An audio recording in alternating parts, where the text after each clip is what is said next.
El gran día había llegado. Por fin tendrías una nueva oportunidad para hacer valer tus derechos. Por fin podrías demostrar en las calles lo que con vehemencia habías defendido en las charlas en los bares, las aulas de clase y en todos los lugares donde tuviste la oportunidad de criticar al horrible gobierno que te habían obligado a tener. El sol ya estaba bajando por entre los entramados de la ciudad. Las fachadas de los edificios se comenzaban a pintar de amarillo y las aceras comenzaban a vestirse de colores vivos y diversos. Tan diversos como la juventud que se recogía allí para exigir un cambio en las políticas estatales y la apertura a una verdadera democracia. Cuando las calles ya estaban atiborradas, la multitud se convirtió en marea, y el devenir de cientos de almas comenzó a avanzar por los canales dispuestos por la policía y los granaderos, quienes se apostaban en las intersecciones de forma estratégica, de manera que la marcha no se saliera del curso previsto. Aquel jueves se conmemoraba el Corpus Christi, pero tú celebrabas algo mucho más valioso. Tú estabas caminando con la firme convicción de que hacías lo correcto. Y tal vez por eso estabas obnubilado con tu causa y no pudiste percibir que el ambiente se estaba poniendo tremendamente denso. No percibiste que la policía que supuestamente estaba supervisando en realidad estaba atrapándote a ti y a los tuyos. No te diste cuenta, entre los cantos y las arengas, que una sombra se cernía alrededor de la manifestación. Como si se tratara de lo que en realidad fue. De entre los escudos de la policía salieron varias jaurías de personas armadas con palos y garrotes. No tenían uniformes, estaban vestidos de civiles, pero podías reconocer su naturaleza castrense en sus movimientos y en su comportamiento. En pocos segundos, los palos se batían por el aire. Caían sobre tus compañeros, rompían tus cabezas, fracturaban sus extremidades y desgarraban los tejidos de su piel, que pronto comenzó a convertirse en una sopa de hematomas y laceraciones. Y sin embargo, con todo el miedo y la zozobra, luchaste. Tú y tus compañeros lucharon de vuelta, motivados por su propia creencia, fueron capaces de contener la embestida de tus rivales alados. Alcanzaste a sentir algo de euforia, orgullo si se quiere, pero entonces, como un golpe seco a tu moral, viste que de entre las huestes de tus rivales salieron nuevos atacantes, pero esta vez no iban armados con simples palos. Esta vez tenían armas, fusiles de asalto, que sin ningún tipo de mediación fueron disparados contra la multitud. Pronto, los gritos de combate se convirtieron en gritos de horror. Las balas comenzaron a atravesar los cuerpos de tus compañeros de protesta. Las pancartas fueron pulverizadas por las balas y los cadáveres comenzaron a amontonarse en las mismas calles que minutos atrás eran un jolgorio. Tus ganas de lucha se esfumaron. Tus ansias de justicia comenzaron a huir por las mismas calles por las que antes te pavoneabas orgullosamente. Las detonaciones no paraban. Las balas no dejaban de rozar tus oídos, no dejaban de acabar con la vida de tus compañeros. Incluso el sol huyó. La noche cayó. La oscuridad se cernió como una aliada más de los agresores, y entre la maraña negra, los que intentaban salvar su vida tras los carros y las casas ya no podían ver más allá de su propia respiración desesperada y del horror que les precedía. No pasaría mucho tiempo, aunque se había sentido como una eternidad. De repente, las detonaciones cesaron. Se sentía como si el ambiente ahora fuera de completo silencio, aunque en realidad estaba plagado de llantos, gritos desesperados y lamentos que adornaban las calles que ahora se habían convertido en un cementerio sangriento.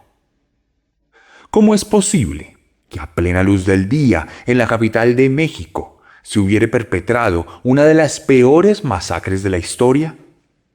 ¿Cómo es que la vida de cientos de jóvenes hubiera perecido por cuenta de la orden de un solo político? Bienvenidos y bienvenidas a la 15ª entrega de la 5ª temporada de Serialmente. capítulo 165 de un podcast con contenido muy gráfico.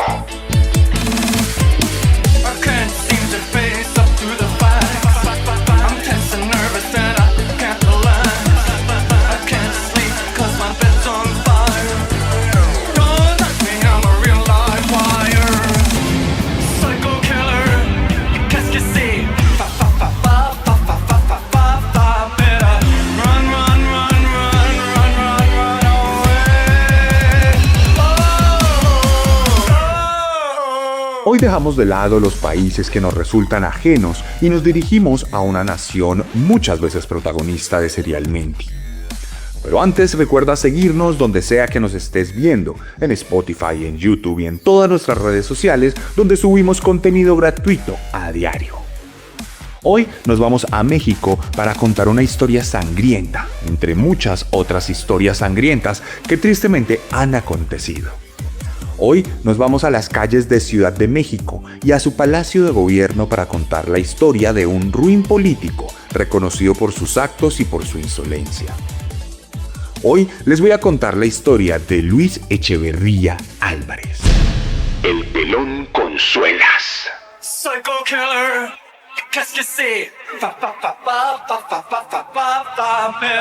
Luis Echeverría Álvarez nació el 17 de enero de 1922 en la Ciudad de México. Creció en una familia relativamente acomodada gracias a que su padre se desempeñó como funcionario público en distintos niveles.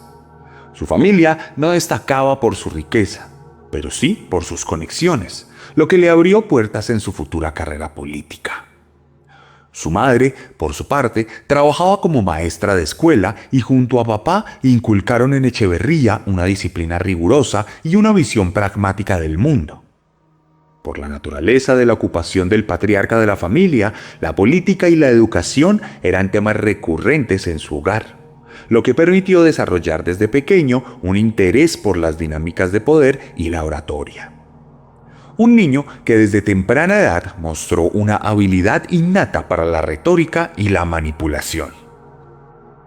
Desde que comenzó sus primeros pasos en la escuela, mostró un interés especial por los estudios, destacándose en la escuela primaria por su disciplina y capacidad de análisis. A medida que creció, su educación secundaria estuvo marcada por una fuerte influencia del pensamiento nacionalista y el corporativismo emergente de México. Durante estos años, Echeverría comenzó a desarrollar sus habilidades de liderazgo involucrándose en actividades académicas y políticas estudiantiles, donde destacó por su pragmatismo y su retórica persuasiva. Su paso por el bachillerato lo consolidó como un joven con aspiraciones políticas definidas, con un claro entendimiento de poder y su funcionamiento en la sociedad mexicana de la época. En cuanto se graduó del colegio, comenzó de inmediato sus estudios universitarios en la Universidad Nacional Autónoma de México, la UNAM, donde estudió Derecho, lo que le permitió comenzar sus primeros pasos y moverse en los círculos políticos del país. Allí comenzó a perfilarse como lo que sería más adelante. No era necesariamente un líder con grandes habilidades comunicativas. De hecho, algunos llegarían a afirmar que tenía ciertos comportamientos incómodos desde el punto de vista social. Se dice que desde algunas perspectivas puntuales podría incluso considerarse un poco torpe. En resumidas cuentas, no destacaba por su elocuencia, pero compensaba su falta de carisma con una astucia meticulosa y una frialdad estratégica que le permitieron tejer alianzas y consolidar su influencia con precisión quirúrgica. Así pues, para cuando se graduó de la universidad, ya se había perfilado como un animal político. Ya había decidido que su camino surcaría los pasillos de las casas de gobierno, los recintos democráticos y los estrados donde supuestamente se construía el futuro del país. De esta manera, aprovechó los contactos que su padre había dejado a su paso y se valió de las estratagemas que había logrado elaborar durante su juventud para insertarse en un mundo donde el glamour y el respeto eran la tapadera perfecta para dar rienda suelta a los excesos y para disponer a placer del control sobre la vida de los que no tienen ningún valor, para los que tensan los hilos de la sociedad. Echevarría se puso el frac y se dispuso entonces a alimentar su megalomanía, convirtiéndose en un auténtico monstruo político.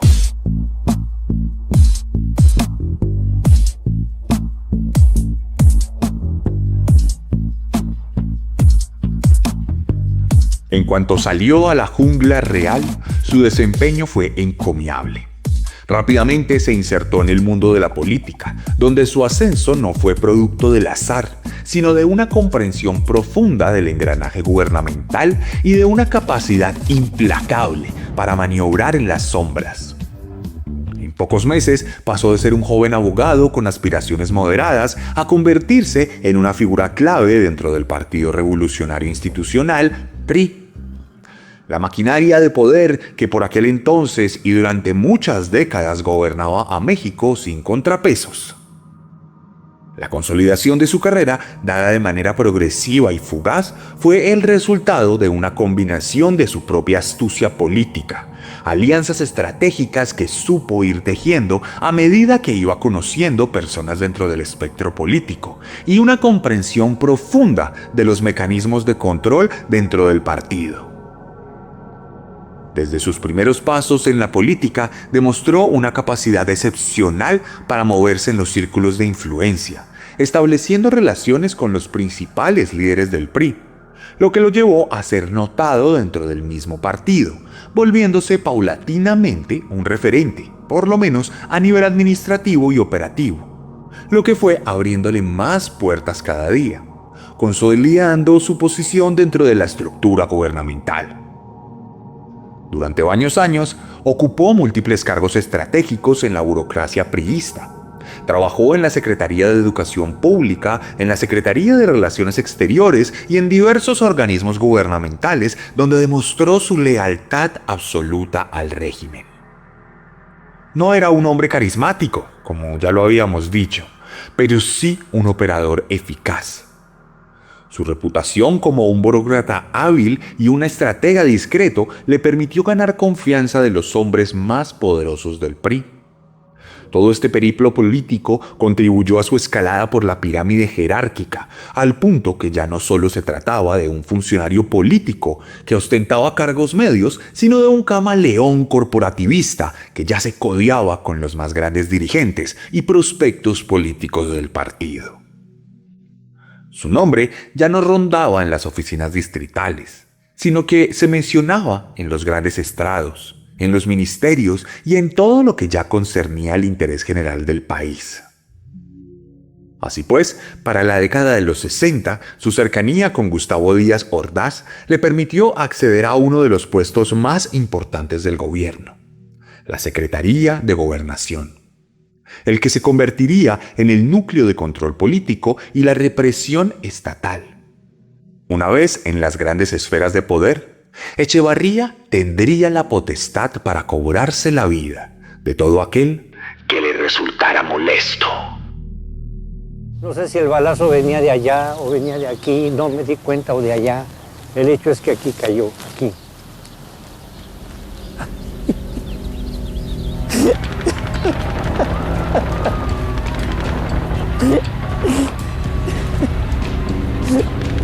Ay, es lo más tremendo de mi vida.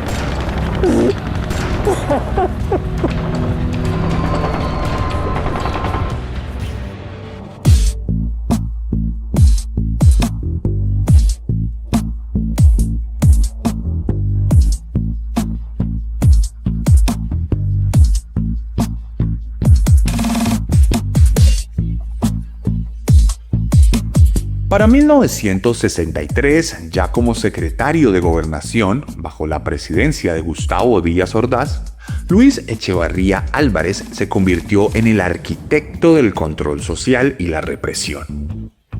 Como si se tratara de una bestia encadenada que de repente es liberada para actuar sin ninguna consecuencia por sus actos, nuestro protagonista desarrolló una cuidadosa estrategia para subyugar la voluntad del pueblo mexicano.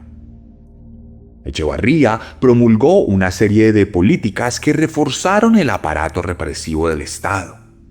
Implementó medidas de vigilancia masiva a través de la Dirección Federal de Seguridad, creando un sistema de espionaje interno que infiltraba universidades, sindicatos y cualquier organización que pudiera representar una amenaza para el régimen. Esta estrategia no solo sirvió para la recopilación de información, sino que facilitó la persecución de disidentes y opositores políticos. Y es que México estaba envuelto en algo mucho más grande que el país mismo por aquel entonces. La Guerra Fría estaba en uno de sus puntos más álgidos.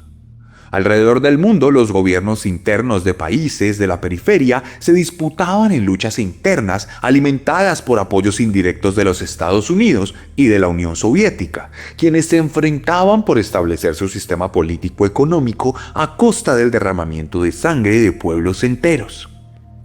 El país azteca, por supuesto, no era la excepción. Su gobierno, tradicionalmente de derecha capitalista, tenía como una de sus premisas la represión y la persecución de disidentes políticos que estuvieran relacionados en cualquier nivel con el espectro comunista de la influencia de la Unión Soviética. El problema es que a los ojos obtusos de unos políticos pletóricos de poder, cualquier persona que no pensara como el gobierno podría ser considerada como enemigo del Estado. En ese contexto, el control social se convirtió en una de las prioridades de Echeverri Álvarez. De esta manera, comenzó la implementación de la propaganda gubernamental y de la intimidación sistemática. Desde el Estado se promovió una narrativa oficialista en los medios de comunicación, mientras que se restringía la libertad de prensa con censura y amenazas veladas contra todos los medios de comunicación. El Estado recurrió a la tortura y a la desaparición forzada como mecanismos de disuasión, convirtiendo la represión en una herramienta de gobernabilidad. Pero Echevarría no se limitó exclusivamente a legalizar estrategias de terror y a implementar políticas totalitarias desde su secretaría.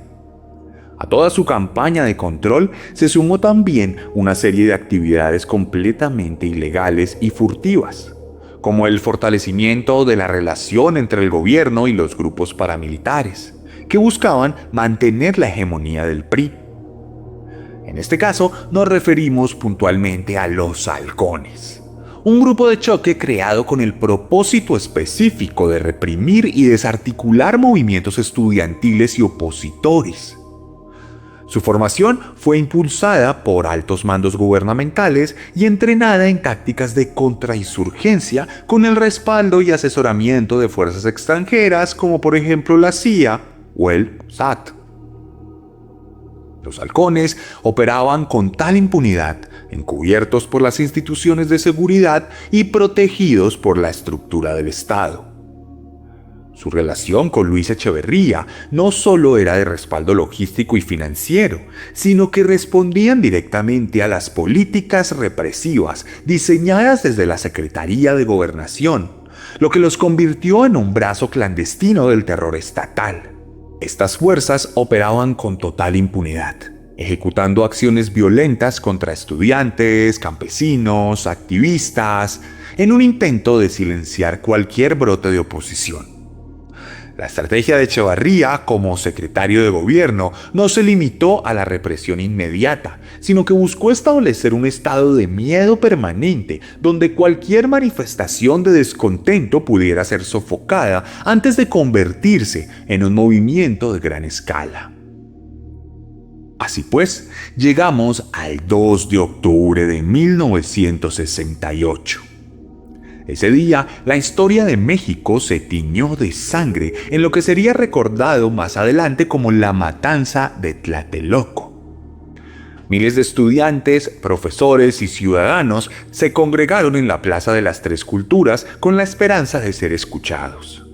Demandaban la independencia universitaria, la autonomía y la democracia. Pero la respuesta que obtuvieron no fue el diálogo, sino el horror. Al caer la tarde, el aire se tornó denso y la multitud sintió la presencia ominosa de la fuerza estatal. De pronto, la tranquilidad se hizo añicos con los primeros disparos. Desde lo alto de los edificios circundantes, francotiradores apostados abrieron fuego sin distinción. En el suelo, soldados y elementos del batallón Olimpia, vestidos de civil, con un guante blanco para identificarse entre ellos, comenzaron a disparar a la multitud. No hubo advertencias ni oportunidad de escapar. El plomo encontró a los estudiantes que caían uno tras otro, entre gritos del terror y el estruendo de los disparos. Los heridos intentaban arrastrarse, ocultarse tras los cuerpos inertes de sus compañeros, pero los militares avanzaban con una brutalidad inhumana, disparando contra quienes aún se movían. Madres, niños, ancianos, nadie estaba a salvo. En cuestión de minutos, la plaza se convirtió en un campo de exterminio. La sangre se mezclaba con los carteles de protesta y el pavimento mojado por la lluvia vespertina. Las cifras oficiales minimizaron el impacto de la tragedia. Se habló de decenas de muertos, pero testigos afirmaban que los cuerpos se contaban por cientos. Algunos fueron arrojados a camiones y desaparecidos en fosas clandestinas o en las aguas del Golfo de México. El gobierno impuso un silencio brutal, encubriendo el crimen con versiones contradictorias y una negación sistemática.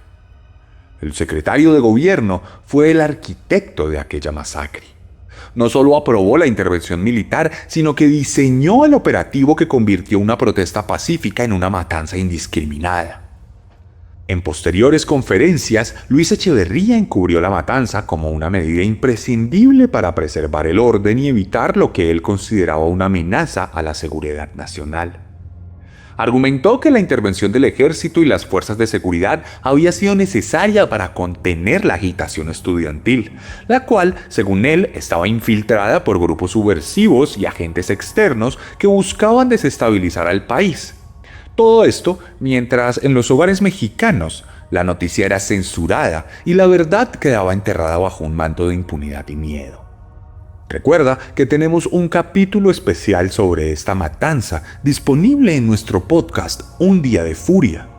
Puedes buscarlo en mi perfil de YouTube o puedes ir a Un Día de Furia en Instagram, donde es un programa aparte y ahí encuentras paso a paso, minuto a minuto y recreado con sonidos, todo lo ocurrido el día de la matanza de Tlatelolco. En todo caso, uno pensaría entonces que Echeverría comenzaría a ser visto nacionalmente como uno de los peores monstruos del panorama nacional. Sin embargo, la verdad es que el régimen priista se la supo arreglar para mantener una imagen favorable del ahora asesino y represor. Por esta razón, cuando en 1970 llegaron unas nuevas elecciones presidenciales, Echeverría fue propuesto por su partido como candidato principal a la presidencia, en el marco de unas elecciones que carecían de sentido democrático, pues el PRI era el único partido que tenía la posibilidad real y dominante de ganar. Su candidatura estuvo marcada por un fuerte aparato de propaganda, con promesas de justicia social, desarrollo económico y democratización del país. Sin embargo, detrás de su imagen de renovación se ocultaba un régimen autoritario en continuidad. Durante la campaña, Echeverría supo capitalizar el descontento de algunos sectores con la administración de Díaz Ordaz, presentándose como un reformista. No obstante, sus verdaderas intenciones se manifestaron una vez en el poder. Al final, y como era de esperarse, ganó los comicios con un total de más del 80% de los votos en unas elecciones que parecían más un proceso democrático de Corea del Norte que de un país supuestamente democrático en pleno como lo era México por aquel entonces. Echeverría había logrado un objetivo particular que tal vez ni siquiera se había llegado a plantear en su juventud. Desde ahora, era el amo y señor de todo México. Por el decreto constitucional y México, firme la línea trazada en Querétaro y enriquecida por los gobiernos de este medio siglo, en vez de voltear a los blancos, apunta arriba y adelante.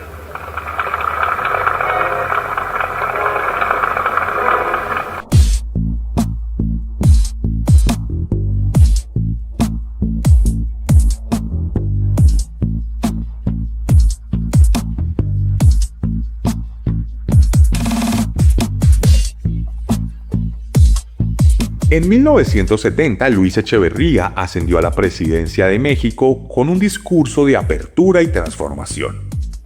Su retórica inicial prometía un cambio profundo, apelando a la juventud y a las clases trabajadoras como los principales beneficiarios de su mandato. Se presentaba como un líder moderno y progresista, capaz de guiar a México hacia una nueva era de justicia y desarrollo. Sin embargo, detrás de sus palabras esperanzadoras se gestaba un régimen que ya había demostrado ser todo lo contrario, y que esta vez volvería a demostrarlo con creces.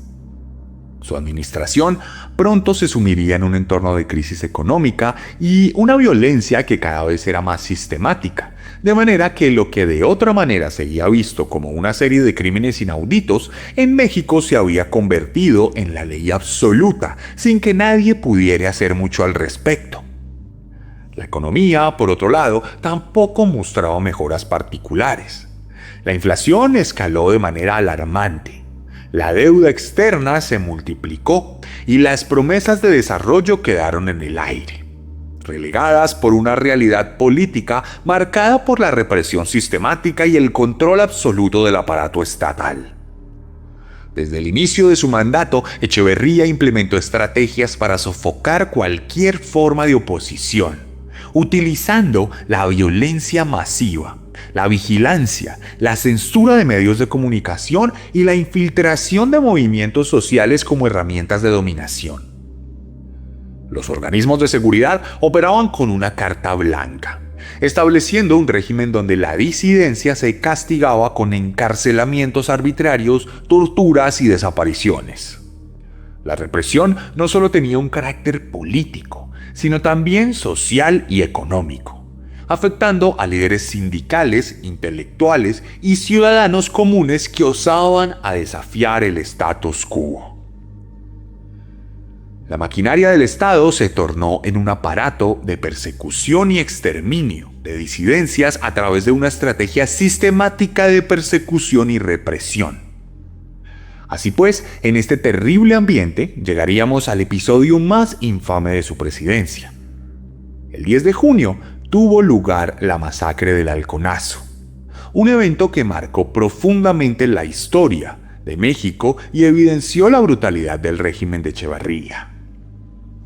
Esa tarde, cientos de estudiantes se congregaron en las calles de la Ciudad de México para manifestarse pacíficamente en favor de mayores libertades y en contra de la represión gubernamental. Sí, estamos hablando precisamente del mismo escenario que planteamos al inicio de este capítulo.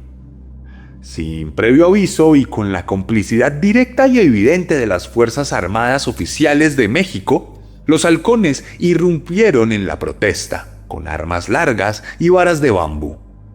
La violencia fue inmediata y despiadada. Los halcones atacaron sin piedad, persiguiendo a los estudiantes por las calles, golpeándolos y disparando a quemarropa.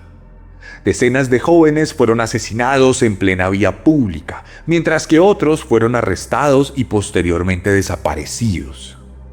Testimonios de la época narran escenas de horror en la que los cuerpos de los caídos fueron recogidos y transportados en camiones del gobierno, ocultando así la magnitud de la masacre. También fueron golpeados todos los periodistas que intentaban cubrir los hechos. Algunos jóvenes se escondieron en casas aledañas solo para que éstas fueran allanadas sin ningún tipo de orden legal. Las calles de la capital se tiñeron de la sangre de la juventud y nadie hizo nada al respecto, porque aquellos que habían jurado proteger a su pueblo en realidad estaban asistiendo a los paramilitares, brindándoles apoyo logístico, transporte, munición y en algunos casos protección directa frente a quien se atreviera a resistirse a la matanza.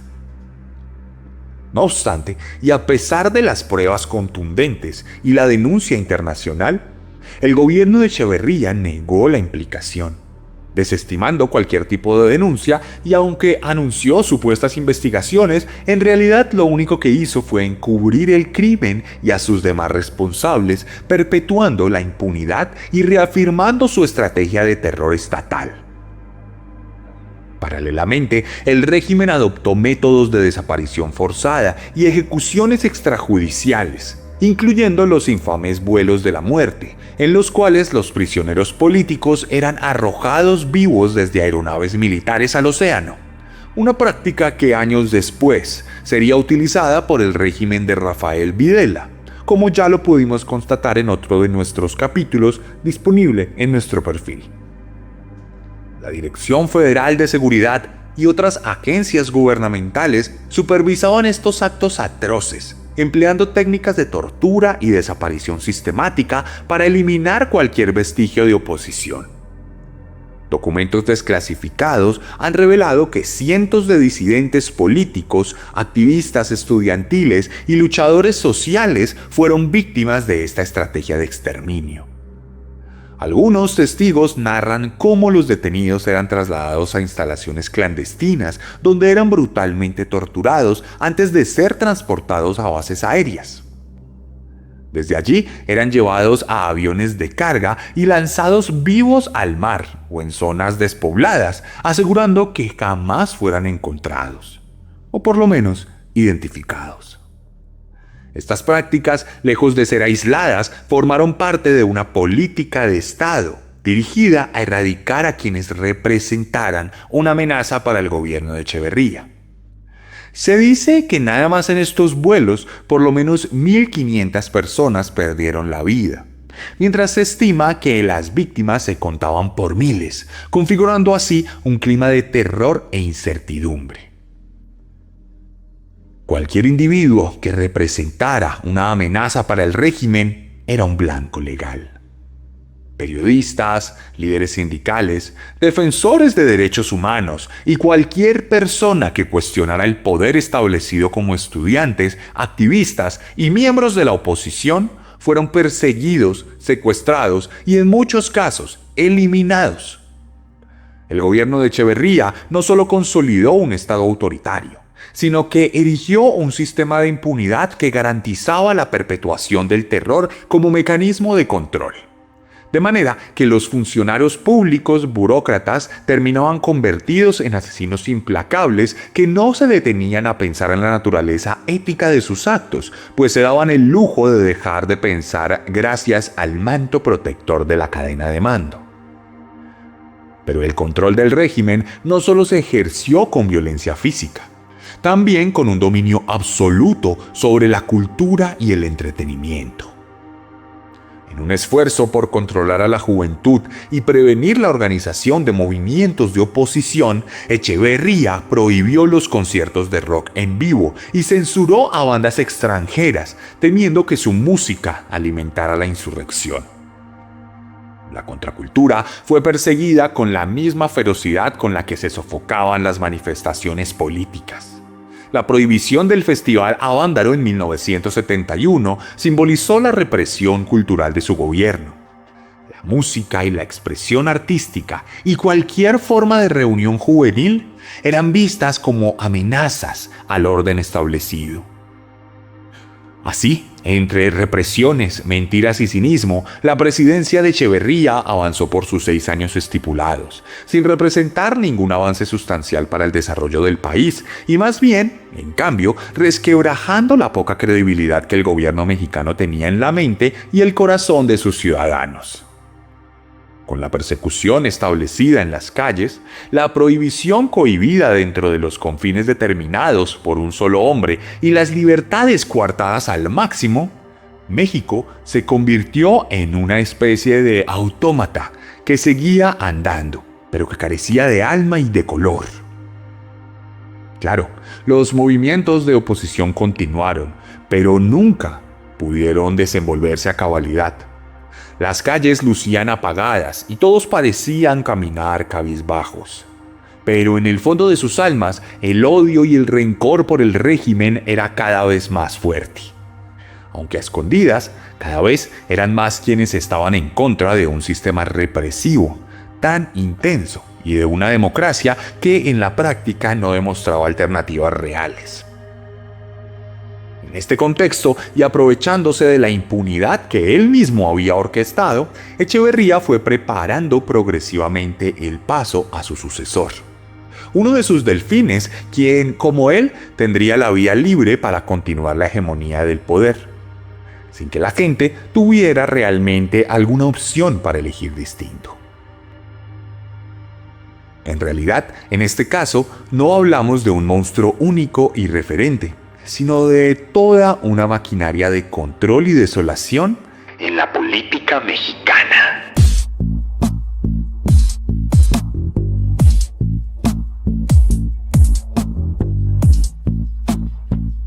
En 1976, y en medio de un país mucho más demacrado en todos los sentidos que él se encontró a su misma llegada a la presidencia, Luis Echeverría facilitó el ascenso de José López Portillo como su sucesor. En un proceso electoral controlado y sin oposición real, López Portillo fue elegido presidente, asegurando la permanencia del sistema priista.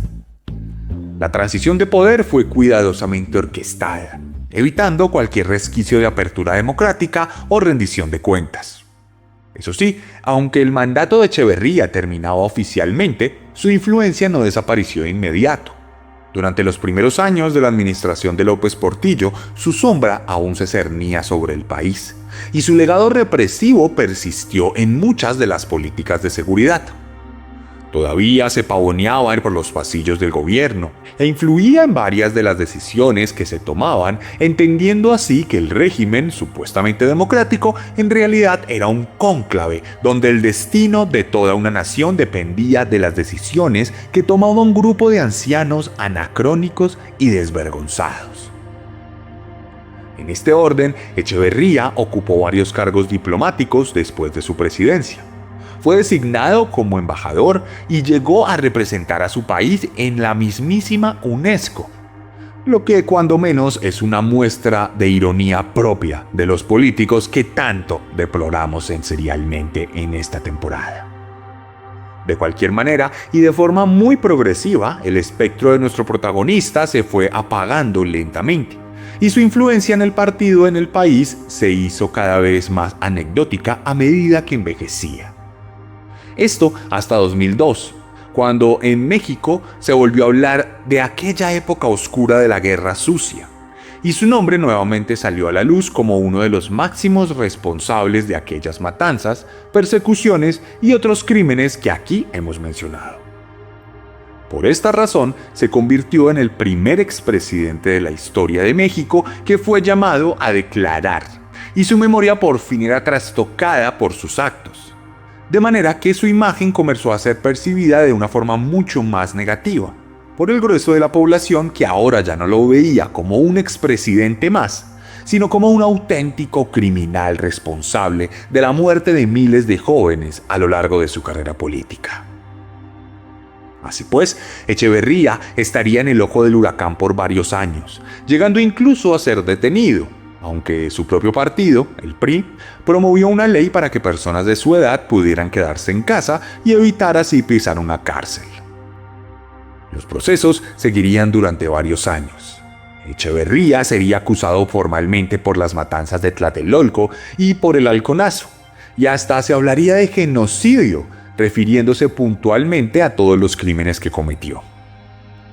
No obstante, como ya es una triste costumbre en esta temporada, la impunidad reinó en los estrados judiciales.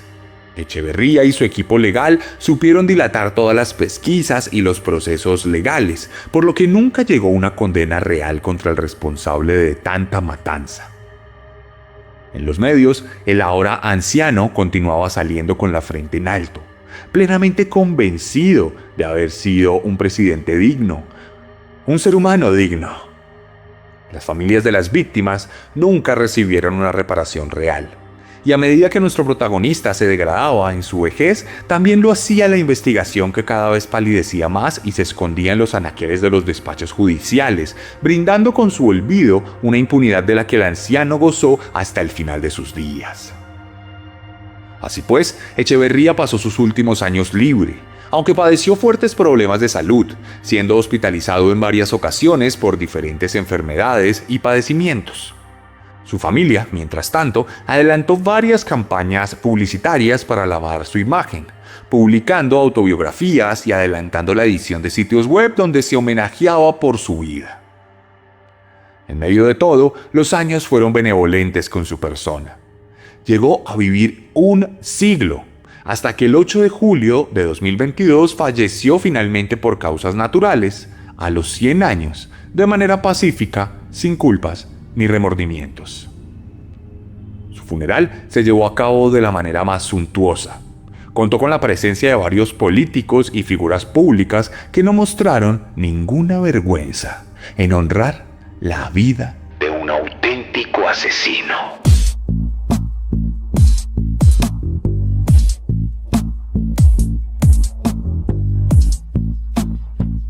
La figura de Luis Echeverría Álvarez es el ejemplo perfecto de lo que hace la política en nuestras almas comunes y corrientes. Por lo general, todos estamos de acuerdo cuando se habla de asesinos y criminales. Pero cuando los asesinos y criminales son políticos, sus pecados pasan a un segundo plano. Y no son algo que nos importe cuando estamos obnubilados por discursos y por ideales que jamás tendrán la importancia que tiene cualquier vida humana.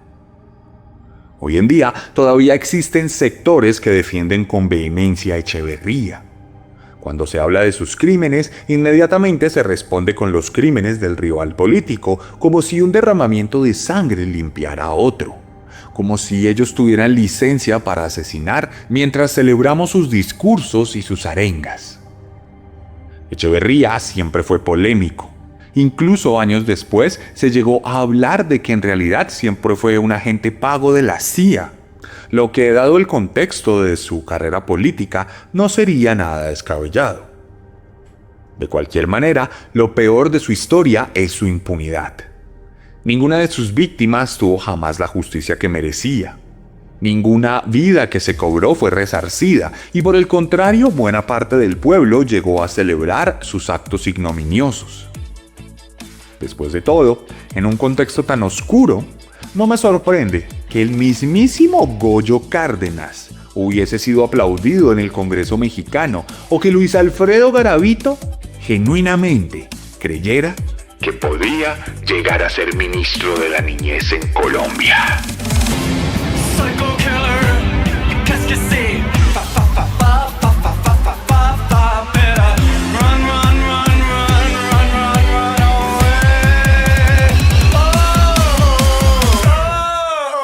Y esta fue la historia de Luis Echeverría aquí en Serialmente.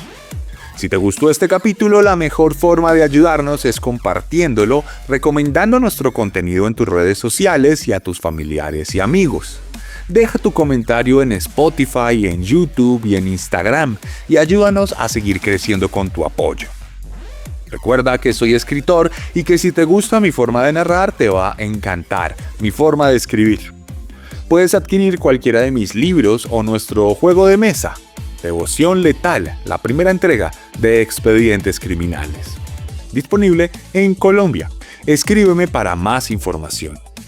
Si estás en México, puedes adquirir la merch oficial de Serialmente en chunchos.mx.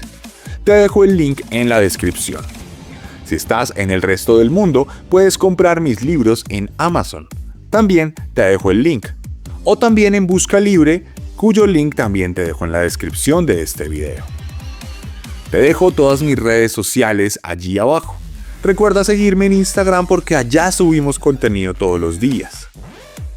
No siendo más, nos vemos la próxima semana con un nuevo monstruo. Porque recuerden que siempre podemos ser peores. Psycho Killer. Qu'est-ce que c'est? Fa fa fa fa fa fa fa fa fa fa.